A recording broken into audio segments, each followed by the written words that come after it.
Imagine this. 3 days after selling her business, Sarah's phone blew up. 23 missed calls, family, old friends, even people she barely remembered. Her cousin wanted $50,000 for a guaranteed business idea. Her brother needed help with his mortgage. By week 2, Sarah was dodging calls, feeling trapped by her own success. Sound familiar? Here's the reality. Sudden wealth doesn't just change your bank account, it changes every relationship that you have. It reminds me of the proverb that says, a wealthy person has many friends. If you don't set boundaries fast, you could lose both your money and your relationships and your mind. In the next few minutes, I'll show you exactly how to handle this challenge with 3 proven strategies. Strategy number 1 is the 24-hour rule to stop emotional, costly decisions. Number 2, how to create a family financial charter that protects everyone. And number 3, the art of saying no without destroying relationships. These aren't just theories. These are what actually works in people's lives. Hi, my name is Tommy Cloud. I'm president of Third Act Retirement Planning. It's a company that I started back in 2000. I'm also a certified financial planner and certified kingdom advisor. And here at Third Act, we believe money should bring clarity and peace, not confusion and fear. Our why is to walk with people who've suddenly come into wealth, helping them move from overwhelm to confidence, so they can make calm, informed decisions about the future and legacy. So let's talk about strategy number 1, which is the 24-hour rule. When someone asks you for money, your emotions take over. You want to help them, you feel guilty, you worry about seeming selfish. Stop, take a breath. Here's your new rule. Never make a financial decision involving family or friends in the moment. Ever. Say this or something like this. I appreciate you coming to me. This is important. So I want to give it proper thought. Let me get back to you within 24 hours. This does 3 things. It shows respect, buys you time to think, sets a professional tone. During those 24 hours, ask yourself, is this request reasonable and well planned? Can I afford this without risking my own security? Will this help or enable the person long term? You don't want to enable them, obviously. If you can't answer yes to all 3 of those questions, then the answer to their request is no. Reminds me of one of my clients who received a large inheritance from his aunt, and he gets all types of requests. And one of them I was actually in on. He had a friend, a longtime friend that he trusted, that wanted to start this business together.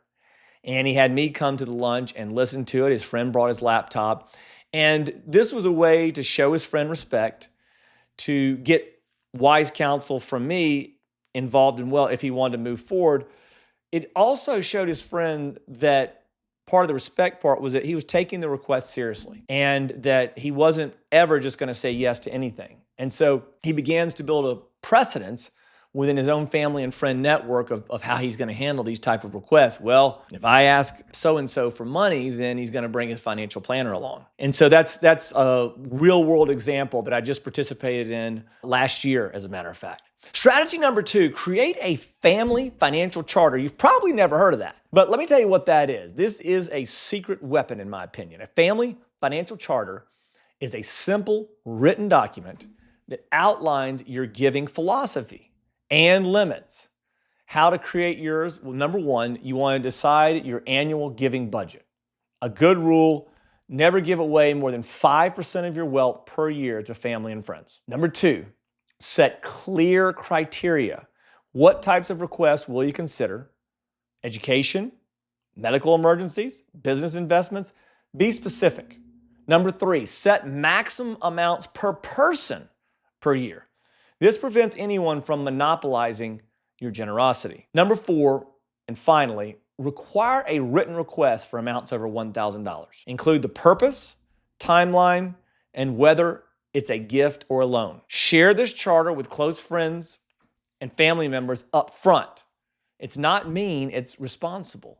You can be proactive. You're protecting everyone from awkward situations and hurt feelings later, believe me. Strategy number 3, the relationship preserving no.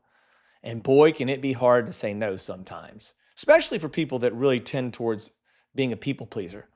Saying no doesn't have to end relationships. Here's the formula. You want to acknowledge their situation is step one. You might say something like, I understand this is stressful for you.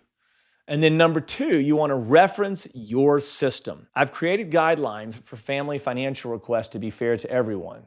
Number three, offer alternative help. While I can't provide the loan, I'd be happy to help you explore other options. And then number four, reinforce the relationship.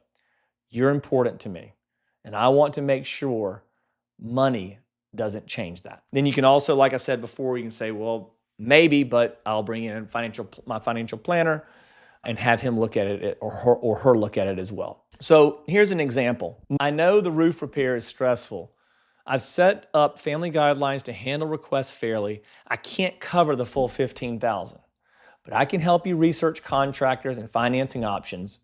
You're important to me, and I want money to bring us closer, not create problems. And certainly you could use that with your children as well. And you want to be careful too in that particular example, of course, as your parents get older and older, if they don't have the resources you have, we do want to consider our faith in that and what we can do to take financial responsibility for our parents if it's appropriate. If we can't do anything, we can't do anything. But certainly this video is for people that have received a large sum of money. So you do want to make sure that you're obedient to your particular God, which I know mine's the one from the Bible. So that's where I got that from, about taking financial responsibility for your parents when it's appropriate, including to you as well. Here's why this works. Here's the psychology behind the boundaries, just so you're clear on this. Clear boundaries actually strengthen relationships. When people know your limits up front, they respect them.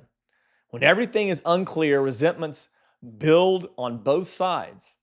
You're really not being selfish. The wealth that has been entrusted to your care is a tool for good, but only if you protect it properly. Remember, you can't pour from an empty cup. By setting boundaries now, you ensure you can help people for years to come. You might be thinking, this sounds cold.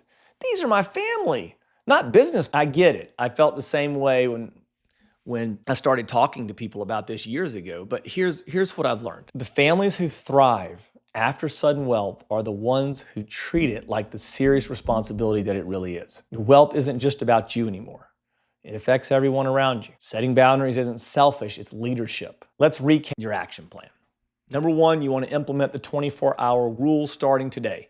No more instant financial decisions. Number two, create a family financial charter this week. Decide your limits before you need them. And of course, you can use AI to help you write all these. And then number three, practice the relationship preserving no. The first time is the hardest, but it gets easier.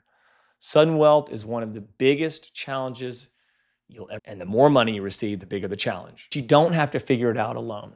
If you want help creating your personalized family financial charter and boundary setting, you can set up a free, no cost, no obligation, no sales call with me by clicking on the link. And then in our short 20-minute call, we'll map out your specific situation and create a plan that protects both your wealth and your relationships. There will be no sales pitch in this call, just practical advice from someone who's helped other people achieve success in this area. Also, if you like this video, I encourage you to like it, subscribe, make a comment, so then we'll continue to show up in your algorithms here on YouTube, and you can get more valuable insights on how to be a good steward of the money that has been recently entrusted to your care.